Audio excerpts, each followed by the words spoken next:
Hello guys welcome back to my YouTube channel Odisha e learning को आपण मानक स्वागत करुच्ची। तो आपण मैंने देखिपे BSKY नवीन कार्ड वर्तमान जो आवेदन तारीख 16 तारीख थी आज एवं वर्तमान बढ़ी पारे कि जो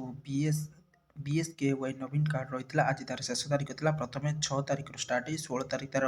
शेष तारीख थी बेले आज माननीय मुख्यमंत्री पुणी जो आवेदन तारीख को एक्सटेंड कर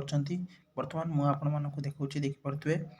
जे BSKY नवीन कार्ड बढ़ला आवेदन तारीख जनवरी 26 जाए करें आवेदन एवं सुधा बर्तमान 30 जिलूर आसी 70,488 आवेदन गंजाम आसी सर्वाधिक आवेदन पूर्वर आवेदन शेष तारीख थी जनवरी 16 तारीख किंतु बर्तमान से 16 तारीख को 26 तारीख मात्र 10 दिन पुणी घुंचे दी जाइए जो मैंने आज पर्यंत आप्लाय करना यथाशीघ्र आप्लाय करूँ कारण ये या परे आउ आवेदन तारीख बढ़ो कि नहीं ता ठीक ठिकाना ना तेणुक आज ही आवेदन करूँ आवेदन करने www.bskynaveen.odisha.gov.in लॉगिन करी आपण माने आवेदन करें जदि